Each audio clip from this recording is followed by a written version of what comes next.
आव्हानासाठी आणि रोमांचक आव्हानासाठी खूप खूप धन्यवाद साहेब. आपल्या धडाडी आणि कर्तृत्वावर सर्वांचाच विश्वास आहे.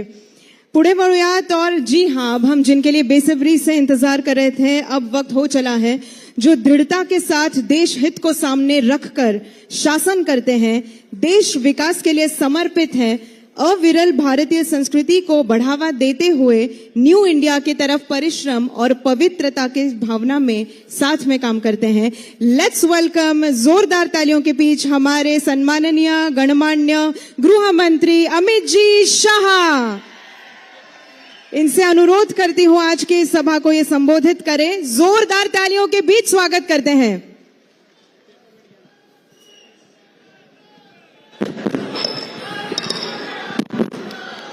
मेरे साथ बोलिए, भारत माता की. क्यों भाई, धुले वालों की आवाज को क्या हो गया है? मुझे मालूम है भैया बहुत गर्मी है, मगर मोदी जी को तीसरी बार प्रधानमंत्री बनाना है या नहीं बनाना है? अपने भामरे साहब को फिर से संसद में भेजना है या नहीं भेजना है? तो ऐसी आवाज नहीं चलेगी. मैं शिवाजी महाराज का जयकारा लगाता हूं. मेरे साथ दोनों हाथ उठाइए, उठाइए दोनों हाथ. विजय के संकल्प की मुट्ठी भींचे और बोलिए, जय शिवाजी, जय जय जय जय जय शिवाजी, जय जय जय जय जय भवानी, जय श्री राम. मंच पर उपस्थित श्रीमान देवेंद्र जी,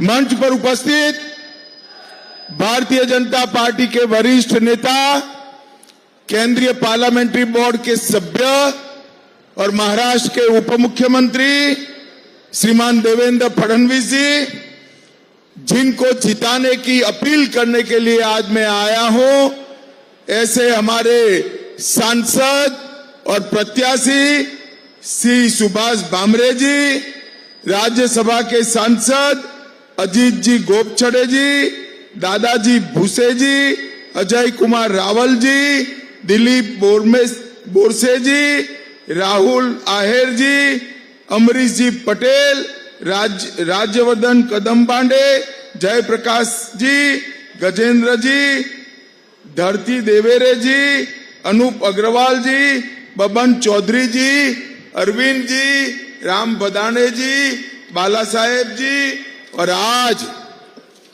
इतनी चिलचिलाती धूप में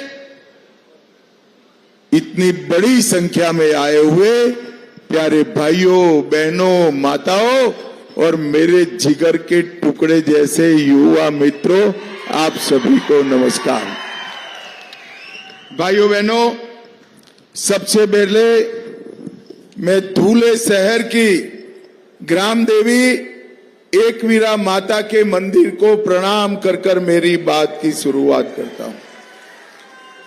गुरुद्वारा नानक साहिब जी, रोकड़ोबा हनुमान मंदिर, कालिका मंदिर, सिद्धेश्वर गणपति मंदिर, ये सभी देवस्थानों को प्रणाम कर कर मेरी बात की शुरुआत करता हूं.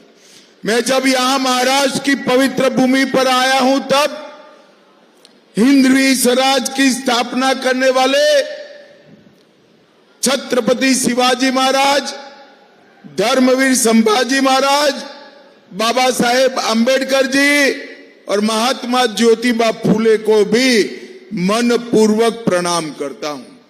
और धुले वालों, आजकल जिनका नाम लेना उद्धव जी ने छोड़ दिया है, वो वीर सावरकर को भी प्रणाम कर कर मेरी बात की शुरुआत. आज देश में चौथे चरण का चुनाव चल रहा है.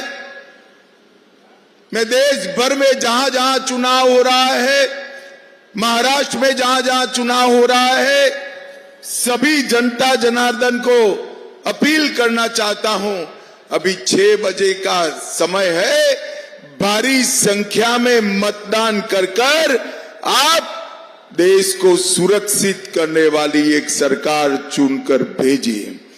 भाइयों बहनों, ये चुनाव जो है दो खेमों में बटा हुआ है। एक और नरेंद्र मोदी जी है और दूसरी ओर राहुल बाबा है। एक और 12 लाख करोड़ के घपले, घोटाले, भ्रष्टाचार करने वाली कांग्रेस पार्टी और उनके साथी है और दूसरी ओर 23 साल तक मुख्यमंत्री और प्रधानमंत्री रहने के बावजूद 25 पैसे का जिन पर आरोप नहीं है, ऐसे हमारे प्रिय नरेंद्र मोदी हैं। भाइयों बहनों, एक और थोड़ी गर्मी बढ़ते ही बैंकॉक थाईलैंड जाकर छुट्टी मनाने वाले राहुल बाबा है और दूसरी ओर 23 साल तक दीपावली की भी छुट्टी लिए बगैर सरहद पर जवानों के साथ दीपावली मनाने वाले नरेंद्र मोदी है। नरेंद्र मोदी एक और चांदी के चम्मच के साथ पैदा हुए राहुल गांधी है और दूसरी ओर चाय बेचने वाले गरीब के घर में जन्म लेने वाले नरेंद्र मोदी। दूल्हे वालों, आप लोगों ने दोनों के बीच में चुनाव करना है। मैं आज आपको बताता हूं, भामरे साहब के नाम के सामने 3 नंबर पर जो कमल का निशान है, उस पर जब आप बटन दबाओगे, भामरे साहब को दिया हुआ एक वोट सीधा नरेंद्र मोदी को प्रधानमंत्री बनाने के काम में आने वाला है। भाइयों बहनों, मैं आप सभी से अब सीधी बात कर रहा हूं। मुझे बताइए जरा, अयोध्या में राम मंदिर बनना चाहिए था या नहीं बनना चाहिए था? जोर से बोलो, बनना चाहिए था या नहीं बनना चाहिए था? 70 साल तक एक कांग्रेस पार्टी, शरद पवार जी राम मंदिर के मुद्दे को अटकाते रहे, कोर्ट में उलझाते रहे। अरे एक बार सरकार तो बनाओ, बाकी सब भी हो जाएगा। कोर्ट में उलझाते रहे। आपने मोदी जी को दूसरी बार प्रधानमंत्री बनाया। मोदी जी ने 5 साल में केस भी जीता, भूमि पूजन भी किया और 22 जनवरी को प्राण प्रतिष्ठा कर जय श्री राम कर दिया। भाइयों बहनों, मैं कांग्रेस पार्टी के नेताओं को और विशेषकर उद्धव ठाकरे जी को पूछना चाहता हूं,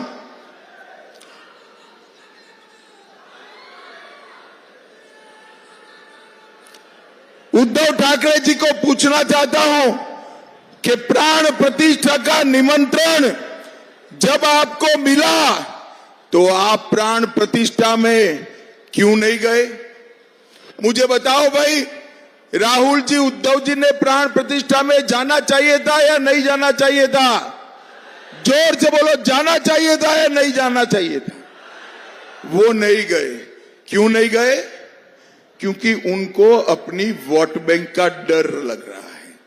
मैं बताता हूं, हमें वो वोट बैंक का डर नहीं है। नरेंद्र मोदी जी ने काशी विश्वनाथ जो औरंगजेब ने तोड़ा था, वो काशी विश्वनाथ का कॉरिडोर बनाने का काम भी नरेंद्र मोदी जी ने किया। सोमनाथ का मंदिर सोने का बन रहा है और इसके साथ साथ सारे अपने श्रद्धा केंद्रों का फिर से महिमा मंडन नरेंद्र मोदी जी कर रहे हैं। भाइयों बहनों, श्रद्धा केंद्रों के पुनरोद्धार के साथ साथ नरेंद्र मोदी जी ने देश को सुरक्षित करने का काम किया। मुझे बताओ दूल्हे वालों, ये जो कश्मीर है हमारा है या नहीं है? जोर से बोलो, है या नहीं है? एक खड़गे साहब कहते हैं राजस्थान और महाराष्ट्र वालों का कश्मीर से क्या लेन देन है?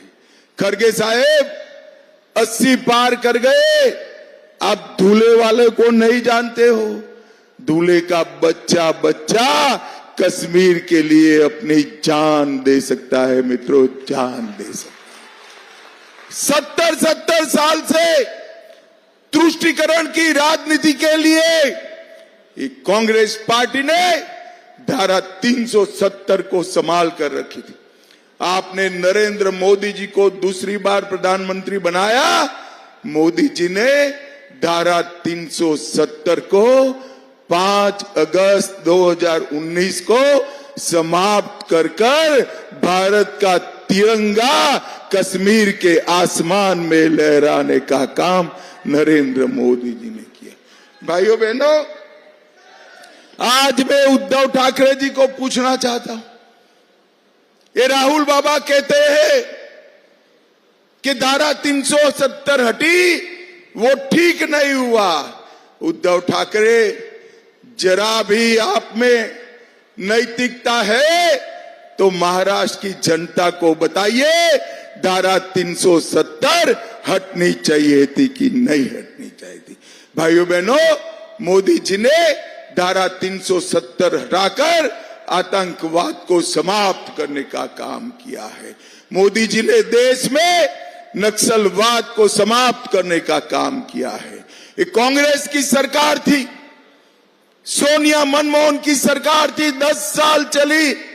शरद पवार जी वहां कृषि मंत्री थे, आए दिन बम धमाके होते थे, अपने बम्बे को भी दहला कर चले गए थे।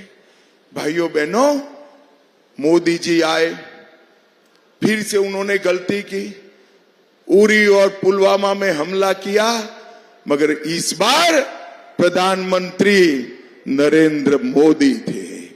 10 ही दिन में पाकिस्तान के घर में घुसकर सर्जिकल स्ट्राइक और एयर स्ट्राइक कर आतंकवादियों का सफाया करने का काम नरेंद्र मोदी जी ने किया। मुझे बताओ भाइयों बहनों, ये राहुल बाबा देश को सुरक्षित कर सकते हैं क्या? अरे जोर से बोलो, कर सकते हैं क्या? समृद्ध कर सकते हैं क्या? कांग्रेस पार्टी 11 साल तक देश के अर्थतंत्र को 11वें नंबर पर रखी। मोदी जी ने 10 साल में अर्थतंत्र को 11वें नंबर से 5वें नंबर पर लाने का काम कर दिया। और दूल्हे वालों में कहकर जाता हूं, मोदी गारंटी याद रखना, तीसरी बार प्रधानमंत्री मोदी जी को बना दो, देश को हम दुनिया का तीसरे नंबर का अर्थतंत्र बनाएंगे, तीसरे नंबर का। भाइयों बहनों, नरेंद्र मोदी जी ने पूरे देश में विकास को आगे बढ़ाया है। यहां पर कई सारे काम भारतीय जनता पार्टी की सरकार ने किया है। देवेंद्र जी ने बताया है कि पानी की समस्या के लिए ढेर सारा काम दूल्हे में हुआ है। सिर्फ दूल्हे में 3,50,000 घरों में नल से जल पहुंचाया। कई साले जल प्रकल्प, इरिगेशन के प्रोजेक्ट रुके हुए थे। सुलवाड़े, जामफल, कैनोली सिंचाई योजना, इसके साथ साथ कई सारी सिंचाई योजना को करीब 2500 करोड़ रुपया खर्च कर दूल्हे की पानी की समस्या को हल करने का काम देवेंद्र जी और भामरे जी ने किया है। भाइयों बहनों, ये धुले जिले में 6 नेशनल हाईवे बनाए। धुले सोलापुर, दोंडाईचा कुसुम्बा मालेगांव, साकरी पीपलनेर, सटाना देवला चांदवड़ और सोनगिर दोंडाईवाड़ा अंकलेश्वर और नागपुर सूरत हाईवे, ये सारे हाईवे धुले में फिर से एक बार जीवंत करने का काम नरेंद्र मोदी जी और देवेंद्र फडणवीस ने किया है। मित्रों, एक बात मैं कहना चाहता हूं, पूरे देश में किसान जो कपास उगाता है, इसके लिए ऐसी योजना कोई नहीं लाया।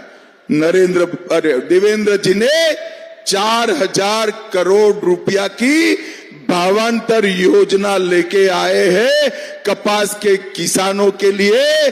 जैसे ही आचार संहिता समाप्त हुई, आपके बैंक अकाउंट के अंदर 4,000 करोड़ रुपया सीधा ट्रांसफर होने वाला है। भाइयों बहनों, सीधा ट्रांसफर होने वाला। भारतीय जनता पार्टी की सरकार ने महाराष्ट्र में विकास के लिए लगभग 15 लाख करोड़ रुपया भेजने का काम किया है। परंतु ये उद्धव ठाकरे जी वो जवाब दे, जब कांग्रेस की सरकार थी तब आपने क्या किया था। भाइयों बहनों, ये धूले के अंदर ढेर सारे काम भारतीय जनता पार्टी की सरकार ने किए हैं। 1800 करोड़ का भारत माला प्रोजेक्ट, धूले इंदौर रेलवे मार्ग, धूले दादर रेलवे शुरू कर दी, 6 हाईवे बनाए, 150 करोड़ से धूले के इंफ्रास्ट्रक्चर बनाने का काम किया और 25,000 आवासों को बनाने का काम धूले में समाप्त कर दिया। भाइयों बहनों, आज मैं यहां आया हूं तब सत्ता के कारण, सत्ता के लोभ में सिद्धांत छोड़ने वाले उद्धव ठाकरे को 5 सवाल मैं पूछना चाहता हूं। कांग्रेस के नेता आतंकी कसाब का समर्थन कर रहे हैं। उद्धव ठाकरे, क्या आप कांग्रेस के नेताओं के साथ है? इसका जवाब महाराष्ट्र की जनता को दीजिए। दूल्हे वालों, मुझे बताओ, ट्रिपल तलाक वापिस आना चाहिए क्या? जोर से बोलो, आना चाहिए। एक कांग्रेस पार्टी मुस्लिम पर्सनल लॉ वापिस लाना चाहती है। उद्धव ठाकरे, आप जवाब दीजिए, क्या आप इसके साथ हैं? कांग्रेस पार्टी और राहुल गांधी वीर सावरकर का विरोध करते हैं। उद्धव जी, आप बताइए, राहुल गांधी के साथ आप सहमत है क्या? और उदयनिधि स्टालिन और उनके साथी सनातन धर्म का विरोध करते। शिवाजी महाराज ने पूरा जीवन हिंदवी स्वराज की स्थापना के लिए न्यौछावर कर दिया। ये सनातन धर्म का विरोध ये स्टालिन एंड कंपनी करते हैं। उद्धव जी इनके साथ हाथ मिलाते हैं। उद्धव ठाकरे, आप महाराष्ट्र की जनता के सामने स्पष्ट करिए कि आप सनातन के विरोध में इनका समर्थन कर रहे हो या नहीं कर रहे हो। भाइयों बहनों, मैं आप सभी को पूछना चाहता हूं, कोरोना का टीका आप सभी को लगा है या नहीं लगा है? जरा लगा है वो दोनों हाथ उठाइए तो जरा मुझे बताओ। 25 पैसा भी देना पड़ा है। मोदी जी ने सामने से कॉफी पिलाकर कोरोना का टीका दिया ना। मुझे बताओ, कोरोना जैसा कोई संकट देश पर आता है, ये इंडिया अलायंस के नेता राहुल गांधी देश को बचा सकते हैं क्या? अरे जोर से बोलो, बचा सकते हैं क्या? चंद्रमा पर चंद्रयान को पहुंचा सकते हैं क्या? अरे जिसका खुद का लॉन्चिंग राजनीति में 20-20 बार फेल हो गया, वो राहुल गांधी क्या चंद्रयान लॉन्च करेंगे? भाइयों, ये पाकिस्तान को मुंह तोड़ जवाब दे सकते हैं क्या? जोर से बोलो, दे सकते? ये नक्सलवाद समाप्त कर सकते? ये आतंकवाद समाप्त कर सकते? ये देश को समृद्ध बना सकते? ये गरीबों के घर में गैस, पानी, घर, बिजली, स्वास्थ्य की सेवाएं, मुफ्त अनाज पहुंचा सकते हैं क्या? भाइयों बहनों, ये लोग केवल और केवल अपने परिवार के लिए भी इकट्ठा हुए। मैं इसलिए आप सभी को कहने आया हूं, एक बार 20 तारीख को सभी काम साइड पर रखकर नरेंद्र मोदी के नाम पर भारतीय जनता पार्टी के कमल के निशान पर बटन दबाइए। मुझे बताओ भाइयों बहनों, 20 तारीख को भामरे साहब को जिताओगे क्या? अरे जोर से बोलो, जिताओगे? कमल के निशान पर बटन दबाओगे, मोदी जी को तीसरी बार प्रधानमंत्री बनाओगे, तो मेरे साथ दोनों हाथ उठाइए, उठाइए दोनों हाथ, विजय के संकल्प की मुट्ठी बींचे और जोर से बोलिए, जय श्री राम, भारत माता की, भारत माता की, वंदे वंदे। आप सभी का बहुत बहुत मनपूर्वक धन्यवाद।